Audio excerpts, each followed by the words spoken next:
কোনদিন কেউ রদ বদল করতে পারবে না। আল্লাহর একটা সুন্নাত আছে, লা মুবাদদিলা লিকালিমাতি, কোন কথা যদি আমি একবার বলে ফেলি ওই কথা কোনদিন আমি আল্লাহ পরিবর্তন করি না। আল্লাহ ইচ্ছা করলেন কি, আন্না মুন্না, মুন্না মানে অনুগ্রহ করা, দয়া করা। আমি আল্লাহ ইচ্ছা করলাম যে দয়া করব, অনুগ্রহ করব। কি অনুগ্রহ করব? আলাল্লাযীনা ইসতাদঈফু ফিল আরদ, এই জমিনে ফেরাউন যাদেরকে দুর্বল করে রেখেছে জুলুম অত্যাচার করে, মুসা নবীকে এবং তার দলকে, ঠিক আছে না? তাদেরকে যেহেতু জুলুম অত্যাচার নির্যাতন করে দুর্বল করে রেখেছে, আমি আল্লাহ একটা ইচ্ছা করলাম, এই দুর্বল মানুষদেরকে ওয়ানাজআলাহুম আইম্মাতান, জমিনের নেতা বানাবো। আয়াতটা যে কত বাস্তব, আপনি এই 15 মাসের দিকে তাকান। আপনি বাংলাদেশের দিকে তাকিয়ে বলেন তো যে বিশ্ববিদ্যালয়গুলোতে ইসলাম আজকে ফার্স্ট হয়েছে। এই বিশ্ববিদ্যালয়গুলো এমন অবস্থায় ছিল 54 বছরে, এমন অবস্থা গেছে অনেক ছেলেরা টয়লেটে ইশারায় নামাজ পড়েছে। আমি কি বেশি বললাম? কি জুলুমের ভেতরে ছিল আপনি বলেন তো।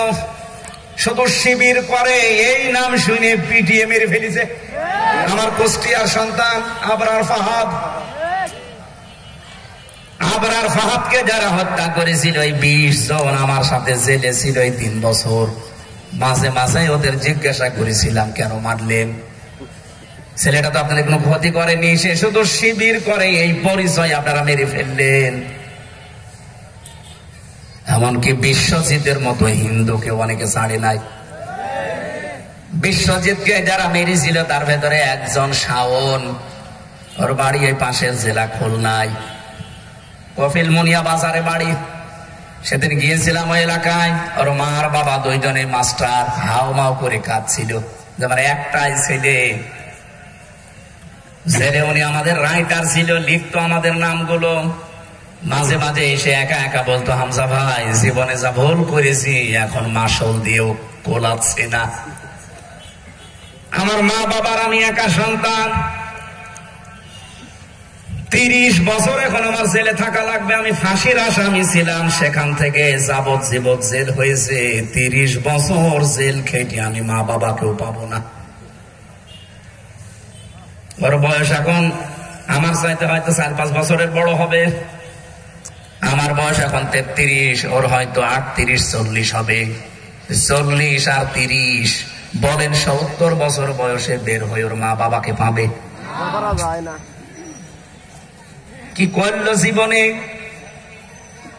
কি কঠিন অবস্থা গেছে যে হিন্দু পর্যন্ত ছাড়ে নাই।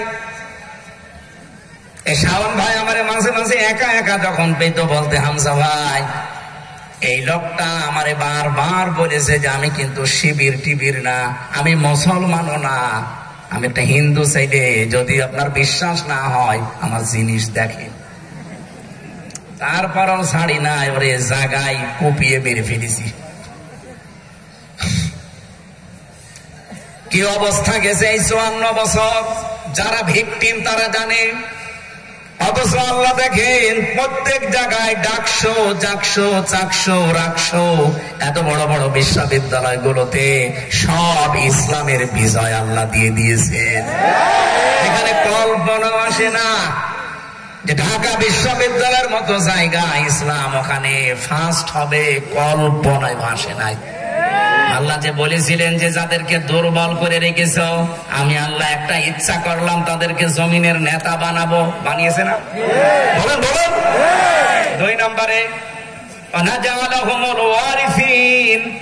আমি জমিনের উত্তরাধিকারী তাদেরকে বানাবো। আল্লাহ মনে হচ্ছে সেই প্রক্রিয়ায় যাচ্ছে। এই কথা বলছে না? 3 নম্বরে আল্লাহর আর একটা সুন্নাত আছে, আমি আল্লাহ জমিনে তাদেরকে শাসন ক্ষমতা দেব। এগুলো আমি মনে হয় এখন বানালাম না। সূরা কসস 5-6 নম্বর আয়াত বাড়ি যে মিলান, আল্লাহ বলেন আমি কেন দেব জানো তাদেরকে জমিনের শাসন ক্ষমতা। অনুরিয়া ফিরআউনা ওয়া হামান জুনুদাহুমা মিনহুম মা কানু ইয়াহযারুন। আমি ফেরাউনকে দেখাবো, হামানকে দেখাবো, আর তার সৈন্য বাহিনী যারা আছে তাদের দলের লোক তাদেরকে আমি দেখাবো, কারণ এদেরকে নিয়ে এরা সব সময় ভীত ছিল।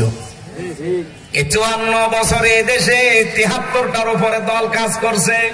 আপনি দেখেন কোন দলের বিপক্ষে কেউ কথা ওরকম বলে না, যত কথা বলে সব একামতে দ্বীনের বিরুদ্ধে। নিজে তো বলে, এমনকি অনেক আলেমকে টাকা পয়সা দিয়ে লাগিয়ে দিয়েছে। আপনি দেখছেন না কত আলেম এখন ইসলামের বিপক্ষে কথা বলছে সরাসরি।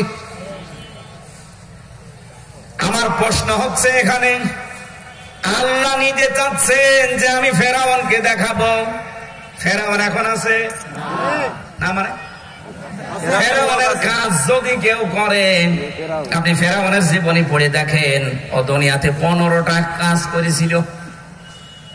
আমি তো এই 15 বছরের জীবনী পড়ে দেখলাম, হাসিনার এই 15 বছরেও ও ফেরাউনকেও পার করে ফেলেছে। ফেরাউন আয়না ঘর বানায়নি, কিন্তু এ বানিয়েছে। আমি নিজে ভিকটিম, নিজেও ছিলাম। আমি আয়না ঘরে 10 দিন। আমার দায়িত্বে ছিল আপনাদের এই পাশের জেলা খুলনা ফুলতলায় বাড়ি, শেখ ইমরান হোসেন এডিসি। এই লোকটা আমার দায়িত্বে ছিল। ও মাঝে মাঝে মাটির নিচে ঘরে দেখা করতে যেত। জিজ্ঞাসা করেছিলাম যে কোথায় বাড়ি আপনার? বলছে তোমার বাড়ির পাশেই। পরে বের হয়ে শুনছি ওর বাড়ি এই ফুলতলায়। অধ্যাপক মিয়া গোলাম পরোয়ার নাম শোনেন? ওনার বাড়ির পাশে বাড়ি। নিজের বিভাগের মানুষ হলেও তো একটু ছাড় দেওয়া যেত, কিন্তু শয়তান আরো অত্যাচার বেশি করিস। আল্লাহ ফেরাউনের মতো কাজ কারবার যারা করেছে তাদেরকে আল্লাহ বলেন আমি দেখাবো। এমন ফেরাউনের মন্ত্রী ছিল হামান, টাক। আপনি দেখেন যে কয়টা টাক মন্ত্রী ছিল, তাদের কাজও ছিল হামানের মতো। যেমন কামরুল টাক, মুরাদ টাক, কথা বলছে না? সেই কয়টা টাক আমি পেয়েছি, এগুলো সবচাইতে বেশি ছিল ইসলাম বিদ্বেষী। হয়তো হামান এখন নেই, কিন্তু হামানের প্রতিচ্ছবি আছে। তাহলে হামানকেও আল্লাহ দেখাবে, যদিও হামান এখন জেলখানায়, আর এক হামান পালিয়েছে। যারা হামানের মতো কাজ কারবার করতেন তাদেরকে কিন্তু আল্লাহ দেখাবে। এমনকি তাদের যে লোকজন আছে, তাদের দলীয় লোকজন, তাদের সৈন্য বাহিনী যারা ছিল তাদেরকেও আল্লাহ দেখাবে। যারা গুমের সাথে আর আয়না ঘরের সাথে জড়িত ছিল, দেখেন 15 জন, সব এখন জেল খাটতেছে। আমার মনে হয় কোনো বিচার নাই, এই মানুষগুলোকেও 10 বছর 8 বছর আয়না ঘরে রেখে দেওয়া লাগবে। এইটাই তার শাস্তি। 8 বছর রাখা লাগবে না। আমি তো নিজে 10 দিনে কি হয়ে গেছি আমি জানি, কত কঠিন জায়গা। ওদেরকে শুধু আপনি মাত্র 10 দিন রেখে দেন, দেখেন টেনশনই মরে যাবে। এমন ভয়ঙ্কর একটা ঘর, এদিকে মাত্র 3.5 হাত, 2.5 হাত, আর এদিকে 3.5 হাত। সামনে আবার ব্যারিকেড দেওয়া লোহার, হাত পেছনের দিকে নিয়ে হ্যান্ডকাপ লাগিয়ে দেয়, পায়ের সাথে ডান্ডা বেড়ি দেওয়া। 24 ঘন্টা আপনি বসে থাকবেন, শুইতেও পারবেন না, দাঁড়াতেও পারবেন না। মাত্র 1.5-2 মিনিট সময় দেয় টয়লেট করার জন্য। আমার আগে এক ভাইকে নিয়ে গেল, সেদিন আমার 9তম দিন চলে রিমান্ডে। 9 দিনের দিন আর একদিন বাকি আছে আমার। পরে আমার বাবাকে বলতো আপনি টাকা দেন, সেদিকে মামলা দেব না, রিমান্ডে নেব না। টাকা নিত 10 লাখ, পরের দিন আবার মামলাও দিত, 5 দিন রিমান্ডেও নিত। আমি মনে করলাম এটাই মনে হয় শেষ, বাস আর একদিন বাকি আছে। আমার আগে যে ভাইকে নিয়ে গেল, বাড়ি চট্টগ্রাম, ভালো মানুষ, যাওয়ার সময় নিয়ে গেল। আর নিয়ে যাওয়ার সময় কিছু কৌশল ওদের আছে। হাত পেছনে বেঁধে হ্যান্ডকাপ লাগিয়ে দেয়, পায়ের সাথে ডান্ডা বেড়ি লাগায়, মাথায় কালো কাপড় দিয়ে চোখ বন্ধ করে দেয়। নিয়ে যাওয়ার পরে দেখলাম এসেছে, ঘন্টাখানেক পরে নিয়ে এসেছে, হাতে পায়ের একটা নখও নেই। হাও মাও করে কাঁদছে, বাবা মা বলে। আমি জিজ্ঞাসা করলাম, ভাই কি করেছে? কারণ এরপরে তো আমারে নিয়ে যাবে। আমারে নিয়ে গিয়েছিল, যে ওই সমস্ত মেশিন গুলো আমারে দেখিয়ে বলছে যে এই জিনিস দিয়ে আমরা নখ তুলি। এই যে কিছুক্ষণ আগে একজনকে তুলেছি,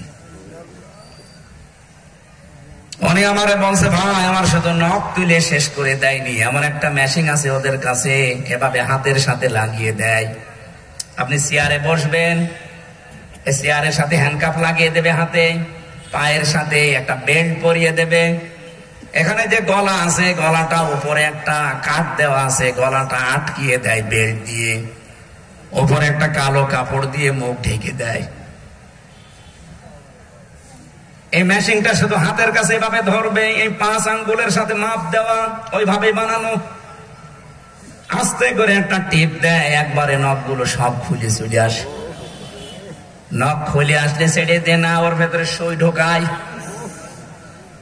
সই ঢুকিয়েও যদি বলে যে বের করে নিলাম না, ওই অবস্থায় ওর উপরে লবণ দেয়। এই কঠিন দৃশ্য দেখলে কে ঠিক থাকতে পারবে বলেন? এতগুলো শাস্তি দিতে দিতে আবার বলছে, যা বলি এগুলো যদি কালকে আদালতে না বলো, তোমার বউ তুলে নিয়ে আসবো। আমারও বলেছিল এটা, যে তোমার বউ তুলে নিয়ে আসবো।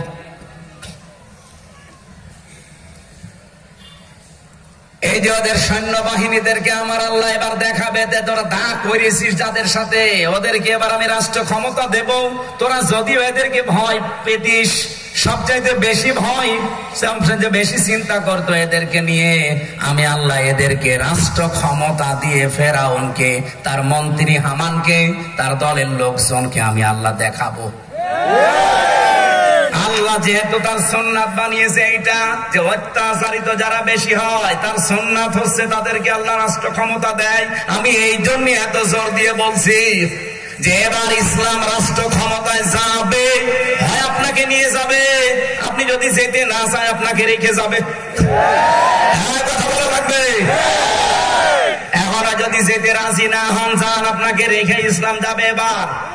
আর ইসলাম যদি এবার যায়, আপনি যে যেতে চাইলেন না, সাহায্য করলেন না, পেছনেও থাকলেন না, কি জবাব দেবেন তখন? বলেন। আপনি তো আল্লাহর খলিফা, আপনি তো শুধু হিন্দু খ্রিস্টান বৌদ্ধদের মতো না, আপনার এখন পরিচয় মানুষ, তারপরে আপনি আল্লাহর খলিফা। যেহেতু আল্লাহর খলিফারা থাকে জমিনে, কোথায়? আরো জোরে বলে। জমিনে যদি আপনি এখনো না আসেন, আবার জালেমরা জমিনে কিন্তু যা করেছে তার ডবল করবে। কথা বলে করতে দেবেন এবার? জালেমরা একটু ছাড় পেয়েছে, অনেকেই কাজ চালিয়ে যাচ্ছে। এই যে চাঁদাবাজি করা, এটা কি ভালো মানুষের কাজ না জালেমের কাজ? যশোরে তো হয়নি। এরপরও যদি কারো বিবেক না খোলে, আমার মনে হয় আর বিবেকের উপরে পুকুরে পোশাক করিস। আমি এর চাইতে নিম্ন শব্দ বলতে পারলাম না। এরপরে আমাদের আর একটা পরিচয় আছে, এইদিকে তাকান। যেহেতু আমাদেরকে আল্লাহ খলিফা বানিয়েছেন, থাকা লাগবে কি খানকায়, দরবারে, মাজারে, কোথায়? আরো জোরে থাকবেন যশোরবাসী জমিনে। এবার কারা কারা আল্লাহর জমিনে থাকবেন দেখে দেখেন তো, হাত তোলেনি কে?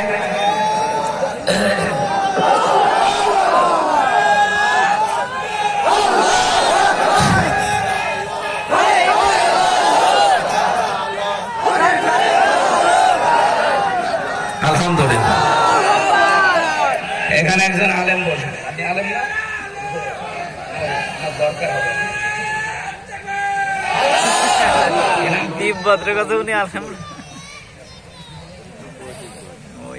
আমার ভাইরা। 3 নাম্বার আমাদের আর একটা পরিচয় আছে, বলেন তো। এই এলাকায় কি কোনো মাদ্রাসা নেই না? কি করেন আপনারা? কিছুই পড়েন না? বিশ্ববিদ্যালয়ে যারা ক্লাস নেয় ওরা শুধু থিওরিটা বলে দেয়, বাকিটা আপনাকে সংগ্রহ করা লাগে। আমার তো মনে হচ্ছে আমি ক্লাসে আছি, আমি থিওরি বলছি, আপনি যদি পরে কি লাগানো লাগবে তাও বলতে না পারে, আমার তো সব বলা লাগবে। তো 1.5 ঘন্টা জায়গায় 5 ঘন্টা লেগে যাবে। ভালো করে খেয়াল করেন, প্রথম আমরা মানুষ, 2 নম্বরে আমরা খলিফা, 3 নম্বরে আমরা গোলাম। কিন্তু আমরা কোন পীরের গোলাম না। কথা বলেন না কেন? আমরা গোলাম কার? আপনি দেখবেন পড়া কোরআনে সবচাইতে উত্তম নাম এই গোলাম। নবীজিকে আল্লাহ যত নামে ডাক দিয়েছেন তার ভেতরে এই নামটা আল্লাহ বেশি বেশি দিয়েছেন।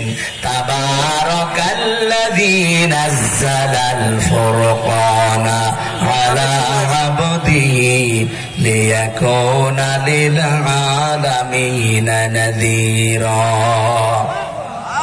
এখানে আল্লাহ আব্দন দিয়েছেন, বিশ্ব নবীকে আল্লাহ গোলাম বললেন। এই জন্য প্রতি ওয়াক্ত নামাজে দেখবেন এই কথাটা আল্লাহকে বলা লাগে, ইয়াকা না'বুদু। ইয়াকা না'বুদু, এই আয়াত ঠিক আছে? না না, ঠিক নেই।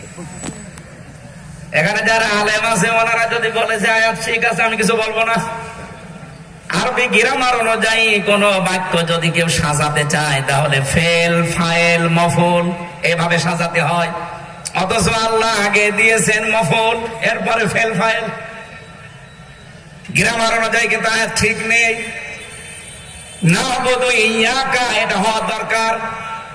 অথচ আল্লাহ বলেন ইয়াকা না'বুদু। কোনদিন একটু ভেবেছেন আল্লাহ কেন শেষের শব্দ আগে নিয়ে আসলেন? কোরআন শরীফটা শুধু পড়ার জন্য আল্লাহ দেয়নি, দিয়েছেন আফালা ইয়াতাদাব্বারুনাল কোরআন। কি হয়েছে তোদের, কেন কোরআনের শব্দ নিয়ে গবেষণা করো না? চিন্তা ভাবনা এটা নিয়ে করা যায় না। বাংলাদেশে গবেষণা হয় লালনের মাজার নিয়ে, কত মন গাঁজা খেয়েছে। এমনকি আমাদের কুষ্টিয়াতে, আপনাদের এই যশোরের এক সন্তান এখন আমাদের কুষ্টিয়া জেলার ডিসি, ওনার বাড়ি চৌগাছা, এই যশোর জেলা না? ওনার সামনে সেদিন লালন ভক্ত একজন বলছে, মাননীয় ডিসি, আমরা এবার লালনের মাজারে গাঁজা খেতে চাই, আপনি পাশ করে দিন।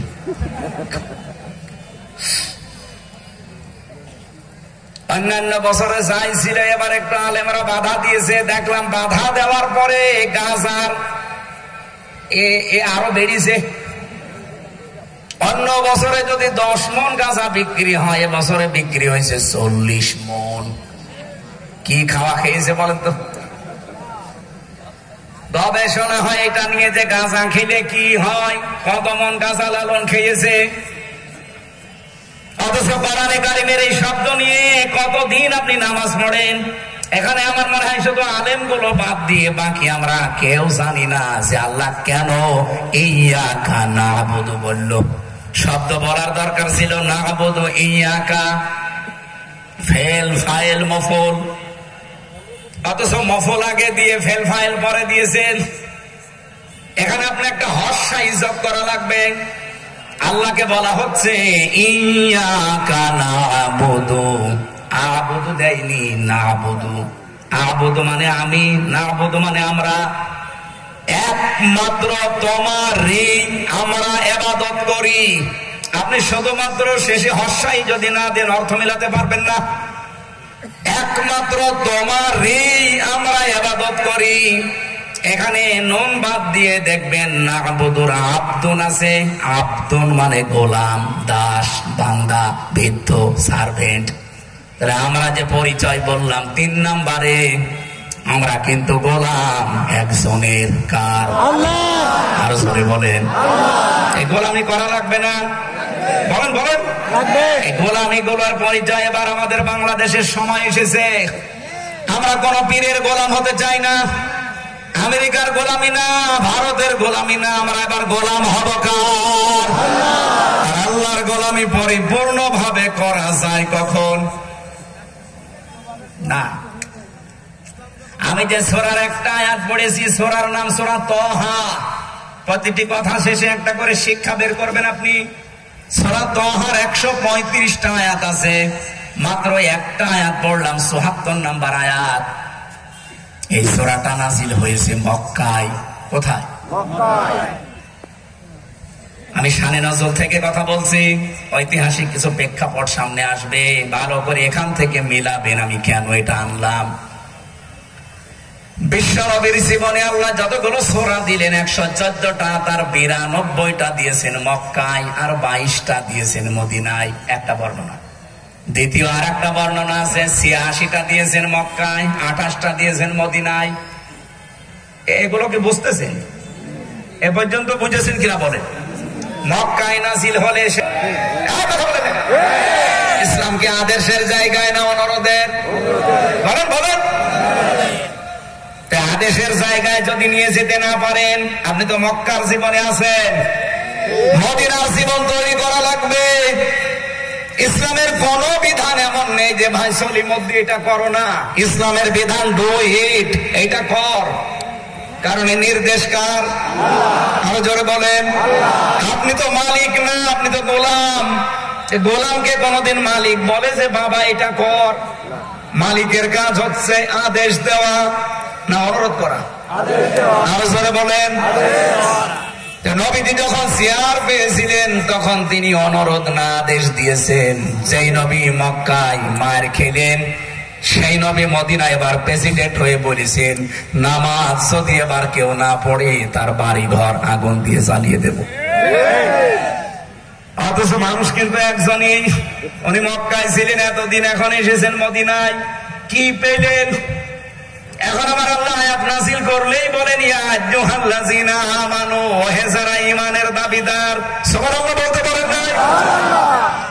এইজন্য যশোরবাসী কান খাড়া করে শুনেন, বাংলাদেশে যদি আমরা এবার রাষ্ট্রীয় পর্যায়ে আদেশের জায়গায় ইসলামকে নিয়ে যেতে না পারি, আল্লাহর দৃষ্টিতে আপনি পরিপূর্ণ ঈমানদার এখনো হতে পারেননি, পারবেনও না। আশা করছি আপনি বুঝে ফেলেছেন। আমরা যেহেতু মালিক না কেউ, আমরা সবাই এই জমিনে গোলাম কার? আরো জোরে। আমরা এবার গোলামির পরিচয় দিতে চাই না? চাই না। এখানে কোনো দল মত নেই। আপনি দল আলাদা করতেই পারেন, কিন্তু গোলামির পরিচয় এবার দেওয়া লাগবে, ইউনিয়ন থেকে শুরু করে আন্তর্জাতিক জীবন পর্যন্ত। এটা আজ আমাদেরকে বোঝাচ্ছে অনেক আলেমরা, এতদিন আমাদের এভাবে বোঝায়নি। প্রতিদিন এক বাবা মাছ নিয়ে আসে, কিন্তু বোয়াল মাছ। মাছটা এত বড় যে কেটে কেটে হয়তো হাফ কেজি, 1 কেজি, 1.5 কেজি নিয়ে আসে। প্রতিদিন এভাবে যখন পিস পিস করে নিয়ে আসে, ছোট একটা মেয়ে ছিল লোকটার, মাছ দেখে দেখে বলছে বাবা কি? বলছে বোয়াল মাছ। পরের সপ্তাহে নিয়ে এসেছে, কি? বলে বোয়াল মাছ। 2-3 সপ্তাহ দেখার পরে মেয়ের বিশ্বাস যে বোয়াল মাছ মনে হয় এতটুকুই হয়। বোয়াল মাছ কি এতটুকু? চতুর্থ সপ্তাহে বোয়াল মাছ নিয়ে এসেছে 5 কেজি ওজনের ঘাড়ি করে। বাড়িতে প্রবেশ করছে, মেয়ে বলছে আব্বা এটা কি? লোকটা বলে মা এটা বোয়াল মাছ। মেয়ে বলছে না, এ বোয়াল আমি মানি না, এ বোয়াল খাবো না। বলেন তো এতদিন যা দেখেছি ওটা কি আসল বোয়াল? আজকে যেটা দেখছে কি? আরো জোরে বলেন। এতদিন আমরা বোয়াল মাছের বীজ দেখে মনে করলাম ওইটাই বোয়াল মাছ। এবার আমরা আপনাদেরকে এই 2026 সালে পুরা 5 কেজি বোয়াল দেখাতে চাই। কথা বলে এবার অনেকে এত বড় বোয়াল দেখে বলছে না এ বোয়াল খাবো না, এ বোয়াল নেবো না, কারণ এতদিন বোয়াল দেখেছে এতটুকু। এবার আপনি পারিবারিক জীবন থেকে আন্তর্জাতিক জীবন পর্যন্ত ইসলাম দেখবেন, আর এই 54 বছরের জন্য আফসোস করবেন আর আগে কেন এত বড় বোয়াল মাছ আসলো না। আমার কথা আমি বুঝিয়ে ফেলেছি, এখন না বুঝলে আপনার ব্যর্থতা। যেহেতু গোলাম আমরা আল্লাহর, আল্লাহ পাক সূরা তাহার 74 নম্বর আয়াতে গোলামদেরকে এই কথাটাই জানিয়েছে, ইন্নাহু মাইয়াতি রাব্বাহু মুজরিমান ফাইন্না লাহু জাহান্নাম। ইন্নাহু মাইয়াতি রাব্বাহু, অবশ্যই যে ব্যক্তি আসবে তার রবের কাছে মুজরিমান পাপিষ্ঠ অবস্থায়। এ মুজরিমানের ব্যাখ্যা, পাপিষ্ঠ বলতে এটা ছোটখাটো গুনাহ না, শিরিক কুফর। যারা কুফরি অবস্থায় আল্লাহর কাছে ধরা দেবে, আল্লাহর কাছে এই গোলামগুলো যাবে, ফাইন্না লাহু জাহান্নাম, আল্লাহ তার প্রথম পুরস্কার দেবেন জাহান্নাম।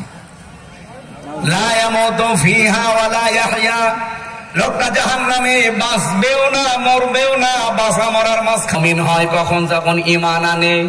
কথা বলেন না কেন? আল্লাহ বললেন ওমা হুম বিমুমিনিন, এরা কিন্তু মুমিন না, তার মানে এদের ঈমান। বলেন বলেন, ঈমান না থাকলে আপনি মুমিন না। অথচ আপনি বলছেন আল্লাহ একজন আছে, কিয়ামত হবে, তারপরও আল্লাহর দৃষ্টিতে আপনি ঈমানদার না। সূরা বাকারার 7-8 নম্বর আয়াতে আছে। এরকম মানুষের ব্যাপারে যদি আল্লাহর সিদ্ধান্ত হয়ে যায় যে তোকে আল্লাহ জাহান্নামে দিয়ে দিয়েছে, কালিমাতুল আযাব, এরপরে আল্লাহ প্রশ্ন করছেন আফা আনতা, আফা আনতা হরফে ইস্তেফহাম, প্রশ্নবোধক চিহ্ন। হে নবী, আপনি কি পারবেন তুনকিযু মান ফিন্নার, তাকে বাঁচাতে, ওই জাহান্নামের আগুন থেকে বের করতে? নবীকে যদি আল্লাহ বলতে পারে আপনি কি পারবেন ওই লোকটাকে বের করতে জাহান্নাম থেকে, যার উপরে আমি শাস্তি নির্ধারিত করে দিয়েছি, যাকে আমি আল্লাহ বিচার আচার করে জাহান্নামে পাঠিয়ে দিয়েছি, একে কি আপনি জাহান্নাম থেকে বের করতে পারবেন? কাকে বলছি? নবীকে। বলেন বলেন, তার মানে আপনি পারবেন না।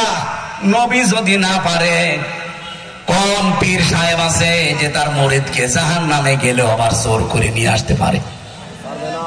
আব্দুল কাদের জিলানীর নামে, কত পীর সাহেবের নামে, কত ভণ্ড পীরেরা এই কথা ছড়িয়েছে যে কোন চিন্তা নেই, জাহান্নামে গেলে বাবা আছে, টান দিয়ে বের করে নিয়ে আসবে।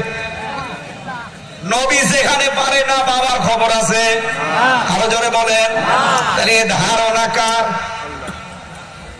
অকালু লান তামাসসানান নারু ইল্লা আইয়ামাম মা'দুদাত ইলা আখিরি আয়াত।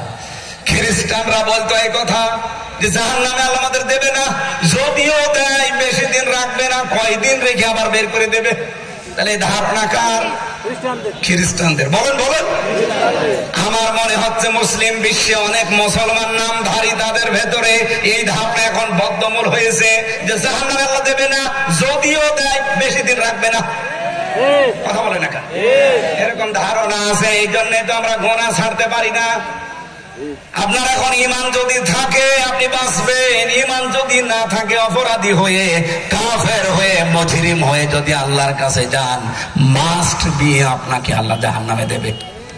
এবার আপনার ঈমান আছে কিনা আমি একটা তথ্য এনেছি, আমি বানিয়ে বলছি না, এটা হাদিস। আল্লাহর নবী জানিয়েছেন নামাজ পড়লে নামাজ ভেঙে যায়। কয় কারণ? 19 কারণে নামাজ ভেঙে যায়। এই 19টা কারণের একটা কারণ যদি আপনার ভেতরে পাওয়া যায়, বলেন তো আপনার নামাজ আছে না গেছে? কথা বলেন না কেন? অজু করলে অজু ভেঙে যায় 7 কারণে। এর ভেতরে যে কোনো একটা কারণ যদি পাওয়া যায়, আপনার অজু আছে না গেছে? এ ভাঙা অজু দিয়ে নামাজ হয়? বলেন না কেন? পৃথিবীতে যত ইবাদত আছে, প্রতিটি ইবাদত নষ্ট হওয়ার, বরবাদ হয়ে যাওয়ার কিছু না কিছু কারণ আছে না নেই? রোজা ভেঙে যাওয়ার কারণ আছে না? হজ ভেঙে যাওয়ার কারণ আছে না? পৃথিবীর কোন ইবাদত আপনি বলেন তো যে এটা নষ্ট হয় না? যত ইবাদত আল্লাহ দিয়েছেন, কোন না কোন কারণ আল্লাহ দিয়েছেন যে এই কারণে এটা ভেঙে যায়, নষ্ট হয়ে যায়। যশোরবাসী জ্ঞানী মানুষ আপনারা, বেশি কথা বলবো না, মূল কথা এটা আমার, আপনার ঈমান যদি সত্যি থাকে আল্লাহ আপনাকে মাফ করে পুলসিরাত পার করে জান্নাতে দিয়ে দেবে। হ্যাঁ, কষ্ট যদি দেয় মরণের সময় দিয়ে দেবে, কষ্ট যদি দেয় হাসরের ময়দানে দেবে, কষ্ট যদি আপনাকে আল্লাহ দেয় পুলসিরাতের ময়দানে দেবে, কষ্ট যদি আপনাকে দেয় মিজানের পাল্লার কাছে দেবে। কিন্তু জাহান্নামে আপনাকে আল্লাহ দেবে না। কষ্ট শেষ, জান্নাতে চলে যাবেন আপনি। সুম্মা নুনাজ্জিল্লাযীনা তাকাউ ওয়া নাযারুজ জালিমিনা ফিহা জিসিয়া। কিন্তু মুত্তাকি যারা, তাকওয়াবান যারা, পরহেজগার, এদেরকে আল্লাহ বাঁচিয়ে দেবে, আর যারা জালেম তাদেরকে আল্লাহ কেটে কেটে জাহান্নামে ফেলবে। আমি সূরা মারিয়ামের 72, 73, 74 নম্বর আয়াত আরো ভালোভাবে পড়ার আহ্বান জানাচ্ছি। বাড়ি যে মিলাবেন, যেহেতু আমরা একটা ধারণায় আছি যে কোনো চিন্তা নেই, কালেমা তো পড়েছি। আরে ভাই, কালেমা আপনার পড়া পর্যন্ত শেষ, এটা কি আছে? ইকরার বিল লিসান, আপনার জবানে বলা, তাকরীর ভেঙে যায়। এটা সূরা নিসার 48 নম্বর আয়াত, সূরা মায়েদার 72 নম্বর আয়াতে আছে। আমি দলিলগুলো লম্বা করছি না, শুধু শর্টকাটে বললাম। 2 নম্বর, আল্লাহ ও বান্দার মাঝে মধ্যস্থকারী কাউকে যদি আপনি বানান, এরকম 13টা আয়াত পাবেন পুরা কোরআনে, যেখানে আল্লাহ এবং বান্দার কথা আল্লাহ কোরআনে দিয়েছেন, কোন দালালের কথা মাঝখানে নেই। অথচ আমরা দালাল ধরে বসে আছি। আমি আবার বলছি, 13টা আয়াত পেয়েছি আমার এই ছোট্ট মাথার ভেতরে আছে। আমি একটা একটা করে বলছি, আপনি শোনেন। ওয়াইদা সালাকা ইবাদি আন্নি ফাইন্নি করিব। আমার সম্পর্কে যদি আমার বান্দারা জিজ্ঞাসা করে যে আল্লাহ কোথায় আছে, আল্লাহ কিন্তু বলেন না যে কুল, আপনি বলেন না। আপনি দেখেন এই আয়াতের ভেতরে কুল পাবেন না। সূরা বাকারা 2 নম্বর পারা 7 নম্বর পৃষ্ঠা 4 নম্বর লাইন 5 নম্বর লাইনে আছে, ওয়াইদা সালাকা ইবাদি আন্নি ফাইন্নি করিব। কুল নেই, কুল আছে নেই। হে নবী, আপনি বলেন, নবীকেও আল্লাহ রাখেন নাই, কারণ আল্লাহ এবং বান্দা মাঝখানে কোনো কিছু লাগবে না, কোনো মাধ্যম লাগবে না, মধ্যস্থকারী লাগবে না। এই মধ্যস্থকারী বানিয়ে, মাধ্যম বানিয়ে, দালাল বানিয়ে বহু মানুষ ঈমান হারাচ্ছে। আমি কথা বোঝাতে পেরেছি? এরপরে দেখবেন আছে, নাহনু আকরাবু ইলাইহি মিন হাবলিল ওয়ারিদ, আমি আমার বান্দার শাহরগের চাইতেও নিকটে আছি। ওমা কুননা আনিল খালকি গাফিলিন, আমি আমার সৃষ্টি সম্পর্কে গাফেল না। আলাইসাল্লাহু বিকাফিন আবদা, আমি কি আমার বান্দা জন্য যথেষ্ট না যে দালাল লাগবে? এই তথ্যটা আরো বিস্তারিত আপনি পাবেন সূরা ইউনূসের 18 নম্বর আয়াতে। বাইরে শুধু মিলাবে, আমি তথ্যগুলো শেষ করতে চাই। 3 নম্বরে, কাফেরকে কেউ যদি কাফের মনে না করে, কাফের একজন হয়ে গেছে, তাকে যদি আপনি কাফের মনে না করেন, আপনিও কাফের, আপনার ঈমান চলে গেছে। এটা সূরা আলে ইমরানের 28 নম্বর আয়াতে পাবেন। 4 নম্বরে, মুসলমানের বিরুদ্ধে মুশরিকদেরকে সমর্থন এবং সহযোগিতা করা, এটা আছে সূরা মায়েদার 51 নম্বর আয়াতে, সূরা তাওবার 23 নম্বর আয়াতে, যেটা বাংলাদেশে এখন সবচেয়ে বেশি। কথা বলা লাগবে। আপনি দেখেন, যারা বলছে আমরা শরিয়া আইন বিশ্বাস করি না, অনেক আলেম একটা সিট পাওয়ার জন্য তাদেরকে সমর্থন করছে, সহযোগিতা করছে। আলেমের ঈমান থাকার কথা আপনি বলেন, একটা কথা যদি উল্টা পাল্টা হয় আমি কথা বলবো না, কিন্তু আপনাকে মেনে নেওয়া লাগবে যদি সঠিক হয়। এখানে 4 নম্বরে পেলাম মুসলমানদের বিরুদ্ধে মুশরিকদের সমর্থন এবং সহযোগিতা করা। আয়াত বলেছে সূরা মায়েদা 51 নম্বর আয়াত, 5 নম্বর পারা 16 নম্বর পৃষ্ঠা 1 নম্বর লাইনে, 1 নম্বরে এটা আয়াত, 51 নম্বর আয়াত।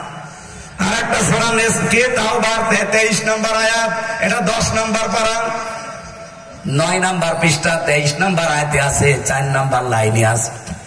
এত দলিল লম্বা করে বলার পরেও যদি কারো বিশ্বাস না হয়, যেহেতু বাংলাদেশে পয়েন্টটা বেশি, বহু আলেম ওলামা, বহু ইমাম, বহু খতিব, বহু পীর সাহেব পর্যন্ত এখন যারা আল্লাহর আইনেই বিশ্বাসী না, মুসলমানদের বিরুদ্ধে এখন তাদেরকে সাহায্য করছে। আমার এই কথাটা যদি ভুল হয় ধরে দেন তো যে ভুল বলে। 5 নম্বর পেয়েছি, জাদু শিক্ষা করা এবং শেখানো, সূরা বাকারা 102 নম্বর আয়াতে আছে। 6 নম্বরে, দ্বীনের কোন বিধানকে নিয়ে ঠাট্টা বিদ্রুপ করা, এটাও বাংলাদেশে বেশি। কথা বলে না কেন? এটা সূরা তাওবায় পাবেন 65-66 নম্বর আয়াত। ওয়ালা ইন সাআলতাহুম, এই যে এখানে দেখেন আছে, ওয়ালা ইন সাআলতাহুম, হে নবী ওদেরকে যদি জিজ্ঞাসা করেন যে তোমরা দ্বীনের এই বিধানগুলো নিয়ে ঠাট্টা বিদ্রুপ করো কেন, সূরা তাওবার 65-66 নম্বর আয়াতে আল্লাহ অলরেডি জবাব দিয়েছে। দ্বীনের কোন বিধান নিয়ে যারা ঠাট্টা করবে, বিদ্রুপ করবে, ওদের ঈমান আর থাকবে না, ওরা ওই বেঈমান। ওযু করে ওযু ভেঙে গেলে যেমন আর ওই ওযু দিয়ে কিছু হয় না, বলেন বলেন, ঈমান আনার পরে ঈমান ভেঙে গেল, ঈমান দিয়ে আর কিছু হবে না, আরো জোরে হবে না, জান্নাত তো আরো দূরের কথা। 7 নম্বরে পেয়েছি, দ্বীন ইসলাম থেকে কেউ যদি মুখ ফিরিয়ে নেয়, এটা সূরা সেজদার 22 নম্বর আয়াতে আছে। ওমান আযলামু মিম্মান যুক্কিরা বিআয়াতি রাব্বিহি সুম্মা আ'রাদা আনহা, ইন্না মিনাল মুজরিমিনা মুনতাকিমুন। 8 নম্বরে পেয়েছি কাউকে দ্বীন এবং শরীয়তের ঊর্ধ্বে মনে করা, সূরা মায়েদার 3 নম্বর আয়াতে। এটাও বাংলাদেশে বেশি। হাসিনা 15 বছরের দিকে তাকান, ওর বাবাকে আমার মনে হয় পৃথিবীর উপরে তুলে ফেলেছিল। এমন একটা জায়গা বাকি ছিল যেখানে বাবার নাম নেই। টয়লেটেও নাম দিয়েছে বঙ্গবন্ধু টয়লেট। আমি নিজে দেখেছি মাগুরাতে টয়লেটে গেলাম, দেখে উপরে লেখা বঙ্গবন্ধু টয়লেট। তো ওখানে যে কেমন নাম জব্ব কি করেছিল, দিন শরীয়তের ঊর্ধ্বে তুলে ফেলেছে বাবাকে। যাদের ভেতরে দিনের জ্ঞান নেই তারা এটাই করে। 9 নম্বরে পেয়েছি রাসূলুল্লাহর ফয়সালাকে যদি অন্য কারো ফয়সালা উত্তম মনে করে, আল্লাহর নবী যে ফয়সালা দিয়েছেন ওই ফয়সালাকে কেউ যদি অন্যের ফয়সালাকে নবীর চাইতে উত্তম মনে করে, এটা আছে সূরা নিসার 60 নম্বর আয়াতে, আলাম তারা ইলাল্লাযীনা ইয়াজউমুনা আন্নাহুম আমানু বিমা উনসিলা ইলাইকা ওয়া মা উনসিলা মিন ক্বাবলিকা ইউরিদুনা আয়াতাহাকামু ইলা তাগুত ওয়া উমিরু আইয়াকফুরু বি। আমি 10 নম্বরটা বলে পয়েন্টটা শেষ করব। মুহাম্মদ রাসূলুল্লাহর আনিত বিধানকে যারা অপছন্দ করে, এটা সূরা মুহাম্মদের 9 নম্বর আয়াতে আছে, আবার সূরা নিসার 65 নম্বর আয়াতে আছে। আমার মনে হয় যে 10টা পয়েন্ট বললাম ঈমান যেগুলোতে ভেঙে যায়, বাংলাদেশের বহু মানুষের ঈমান আছে না গেছে? এইরকম অপরাধী কেউ যদি হয়ে যান আল্লাহর কাছে, আপনি কি মনে করছেন আমি যাব আর ওই যে ওরা বলতো যে বেশি অসুবিধা নেই, গররহুম ফি দীনিহিম মা কানু ইফতারুন। আল্লাহ বলেন ওদের এই যে এই বুঝ, ওদেরকে ওই দিনের বুঝটা ওদেরকে ধোকায় ফেলে রেখেছে, কিন্তু ওরা টের পাচ্ছে না। বাংলাদেশ, ভারত আর পাকিস্তান, এই 3টা দেশে আমি বেশি ঘুরেছি আর এই 10টা বিষয় বেশি পেয়েছি। ঈমান তো আমাদেরও আছে, কিন্তু ঈমান যে 10টা কারণে ভেঙে যায় আমরা অনেকে জানি না। এখানে আমার প্রশ্ন করলে হয়তো যদি বলি যে ওযু ভাঙার কারণ বলেন, বলতে পারবে, নামাজ ভাঙার কারণ বলেন, বলতে পারবে, কিন্তু ঈমান ভেঙে যায়, নষ্ট হয়ে যায়, অনেকেই বলতে পারবে না। এই জন্য বলে দিলাম। আর কয়টা সিট পাওয়ার জন্য মোলা ঝুলিয়ে দেবে। কে বলিস আপনাকে সিট দেবে? আপনার লোক আছে আপনারা সিট দেবে?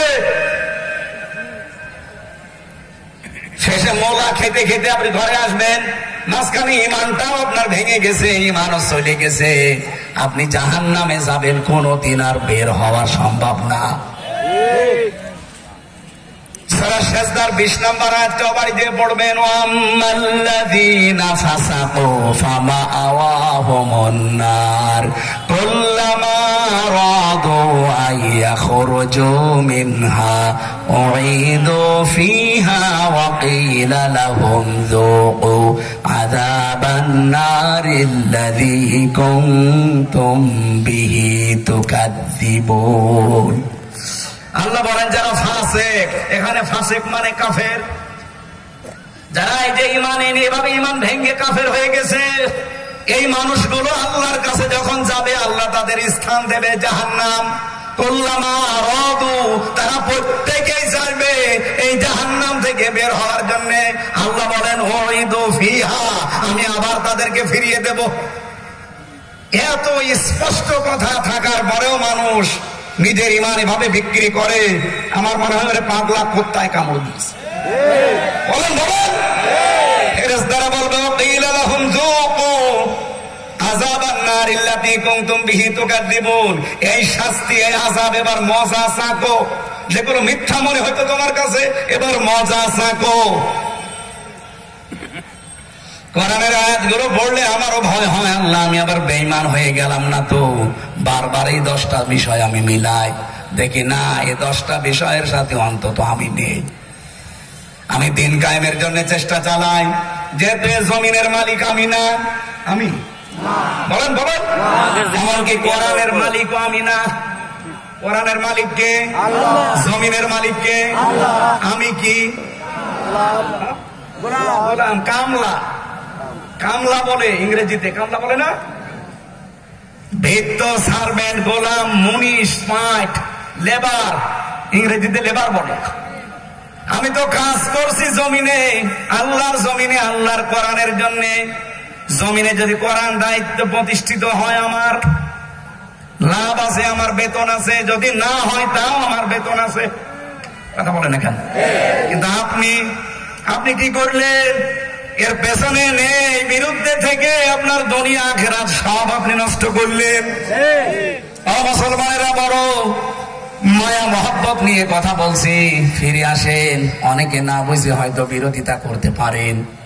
কত মানুষ এই বাংলাদেশে আমি দেখি নামাজ, রোজা, হজ, যাকাত, দান, সাদগা আল্লাহর জন্য দেয়, আর পরিবার, সমাজ, রাষ্ট্র, অর্থনীতি, রাজনীতি এগুলো সব মানুষের তৈরি করা আইনে কায়েম করতে চায়।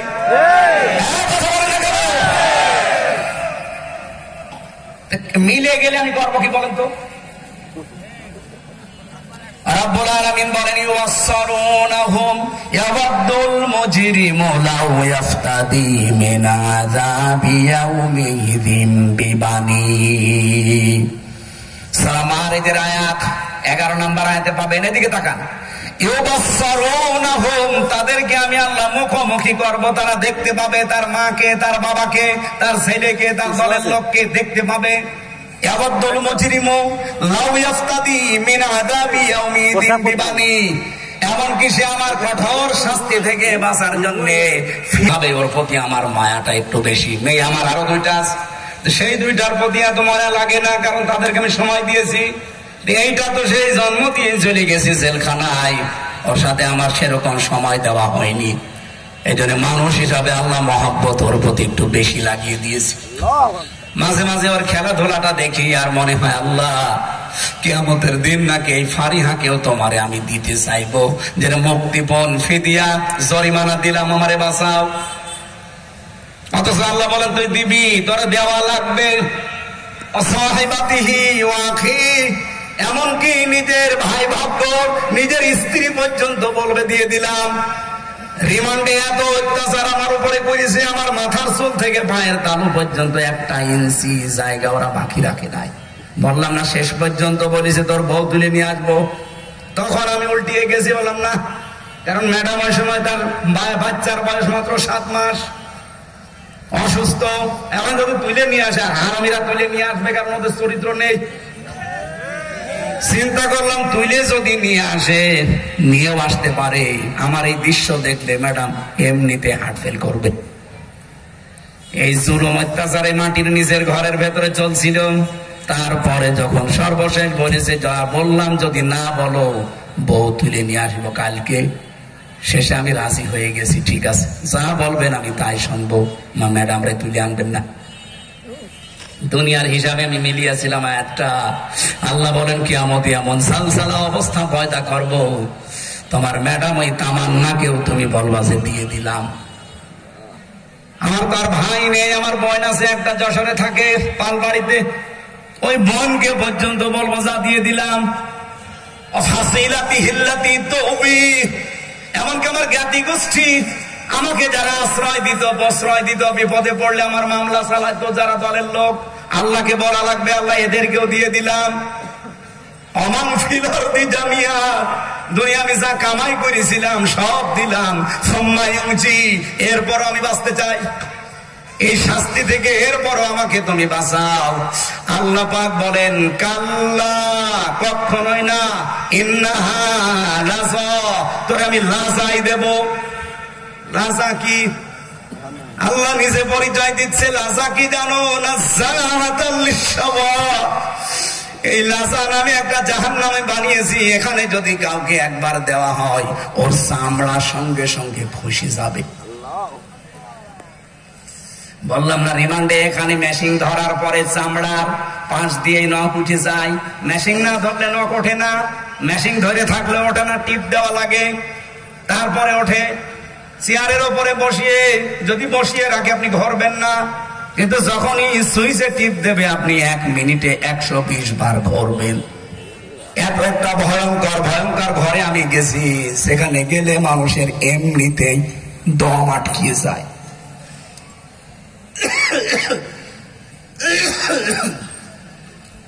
অথচ আল্লাহর ঘোষণা হচ্ছে এই কঠিন যন্ত্রণা জায়গায় এমন লাজা বানিয়েছি, এখানে শুধু যেতে দেরি সঙ্গে সঙ্গে চামড়া খুশি যাবে। কাদেরকে ডাকবে? জাহান্নাম, যে জাহান্নামে আল্লাহ তার এই গোলামদেরকে ফেলে দেবে। কাদেরকে ডাকবে জানো? মান আদবার ওয়া তাওয়াল্লা, যে লোকটাকে সত্যের দিকে আহ্বান করা হয় কিন্তু সে পৃষ্ঠ প্রদর্শন করে, মুখ ফিরিয়ে অহংকার করে চলে যায়। আর এই রকম মানুষ বাংলাদেশে বেশি। কথা বলেন, কত রকমের উদাহরণ দিয়ে, উপমা দিয়ে, দৃষ্টান্ত দিয়ে বোঝানো হয়, ওর বুঝে আসে না। অথচ সেদিন একজন যশোরের এক অধ্যাপক, হিন্দু মানুষ, ওনারে বুঝিয়েছিলাম যে স্যার আপনি তো হিন্দু মানুষ, আপনাকে আমি মুসলমান হতে জোর করি না, আপনি আমার কোরআন শরীফটা একটু বাংলায় অথবা ইংরেজিতে বুঝে বুঝে পড়বেন। ওনার 3 মাস সময় দিয়েছিলাম। 3 মাস পরে কল দিলাম যে স্যার কি অবস্থা পড়েছেন? আমারে বলছে মাওলানা আমি পড়া না, মুসলমান হয়ে গেছি। মুসলমান হইলে পড়া কোরআন আমি বাংলা আর ইংরেজিতে অনুবাদ করেছি শুধু কয়েকবার। বিশেষ করে সূরা হজের 72 নম্বর 73 নম্বর আয়াতটা আমার জীবনে নাড়া দিয়েছে। ইয়া আইয়ুহান নাস দরিবা মাসালুন ফাসতামিউ লাহু। হে মানব মণ্ডলী, আল্লাহ একটা উদাহরণ দিতে চায়, ভালোভাবে একটু শ্রবণ করো। ইন্নাল্লাযীনা তাদউনা মিন দুনিল্লাহ, আল্লাহ বলেন নিশ্চয় যারা আমি আল্লাহ বাদে অন্য কারো কাছে ধর্ণা দাও, পূজা করো, ইবাদত করো, ডাকাডাকি করো, লা ইয়াখলুকু যুবাবা ওয়ালা বিজতামাউ লাহু, তারা কিন্তু একটা মাছি বানাতে পারে না, পারছে না, পারবেও না। ও বসেন বসেন, এটা একটু পিছিয়ে দিন।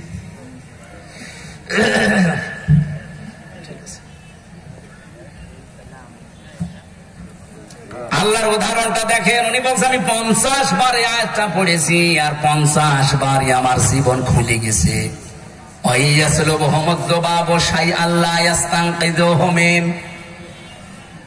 তারা তো নিজেরা মাছি বানাতে পারেই না, এমনকি মাছি যদি খাবার তাদের সামনে থেকে নিয়ে যায়, ছিনিয়ে সমেরে তারা আটকাতেও পারে না।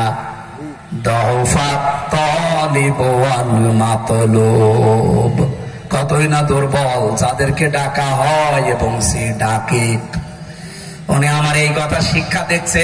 মাওলানা চিন্তা করলাম, তাই তো আমার 55 বছর বয়স এখন, আমি একজন শিক্ষিত মানুষ, সারাটা জীবনে আমি এটা করব, কি পড়লাম? আমার 2 হাত 2 পা আমি ধরতে পারি, দাঁড়াতে পারি, অথচ যার সামনে আমি হাত জোড় করে থাকি তার 8টা 10টা করে হাত, 2টা পা, দাঁড়াতে পারে না। পেছনে বাঁশ দেওয়া লাগে, বাঁশ দেওয়া লাগে না? সেদিন সিরাজগঞ্জে একটা মাহফিল ছিল মাওলানা রফিকুল ইসলাম খান সাহেবের এলাকায়। মাহফিলের গেট আর পূজার গেট পাশাপাশি। ওই দিন দশমী চলছিল, ওই দিন বৃষ্টি হয়েছে, এই জন্য কমিটি আমারে বলছে হুজুর চলেন পেছন দিয়ে যাই। পেছন দিয়ে যাওয়ার সময় দেখি সামনে যাদের 8-10টা করে হাত, 2টা করে পা, একটাও দাঁড়িয়ে থাকতে পারে না, সব জায়গা মতো বাঁশ দেওয়া। আমি কি বেশি বলছি? আপনি দেখেন। আচ্ছা, আমার চিন্তার রেখা ঘুরে গেল। কি গো, কি করেছি এতদিন? একটা হিন্দু মানুষ তার বিবেকটা কাজে লাগিয়ে, যদি উনি বলছে আমি মুসলমান অলরেডি হয়ে গেছি ইমাম সাহেবের কাছে, এখন আমার স্ত্রী আর 2টা সন্তান আছে, তাদেরকে আমি নিয়ে আসার চেষ্টায় আছি, অথচ এত উদাহরণ, এত উপমা দৃষ্টান্ত দিয়ে বোঝানো হয়, মানুষ বোঝেই না। আপনাকে আল্লাহ লাজায় দেওয়ার কারণ দিলেন। তাদউ মান আদবারা ওয়া তাওয়াল্লা, লাজা নামক জাহান্নাম ডাকবে তাদেরকে। লাজার বর্ণনা শুনলেন যে ওখানে গেলে আগে চামড়া খসে যাবে। কত বড় কঠিন জায়গা হতে পারে বলেন, যে আগে চামড়া খসে যাবে। এই জায়গাটা ডাকবে শুধু তাদেরকে, এ দুনিয়ার ময়দানে যেই মানুষগুলো সত্যের দিকে আহ্বান করার পরেও পিঠ ফিরিয়ে চলে যায়। দুনিয়ায় শুধু মাল সম্পদ জমা করে আর মনে মনে ভাবে এটা আমার কাছে স্থায়ী ভাবে থাকবে। বাংলাদেশে এই চরিত্রের মানুষ নেই। এখানে যে মাল শব্দটা আছে, তারা জমা করে, খালি জমা করে। এই মালের ব্যাখ্যায় আমি প্রায় 5টা অর্থ পেয়েছি। মাল মানে শুধু টাকা পয়সা না, মাল মানে অস্ত্র শস্ত্র, মাল মানে প্রভাব প্রতিপত্তি, মাল মানে রাষ্ট্রীয় চেয়ার, মাল মানে টাকা পয়সা হতে পারে, মাল মানে জনবল লোকবল। এই 5টা অর্থে মাল বোঝানো হয়। দুনিয়াতে যারা এগুলো জমা করে, অনেকেই দেখেন এখন আজ অস্ত্র শস্ত্র জমা করছে, অনেকে লোকবল জনবল জমা করছে, অনেকে রাষ্ট্রীয় চেয়ার পাওয়ার জন্য পাগল হয়ে গেছে। এ কথা বললেন না? অনেকে অর্থ সম্পদ বৈধ অবৈধ নেই, বাবা শাহজালাল সব হালাল করে নিচ্ছে। এগুলো যারা জমা করছেন আর মনে করছেন এগুলো আমার কাছে থাকবে না, আপনাকে আল্লাহ লাজাই দেবে যদি এর সঠিক ব্যবহার দুনিয়ায় আপনি করতে না পারেন। ইন্নাহু মাইয়াতি রাব্বা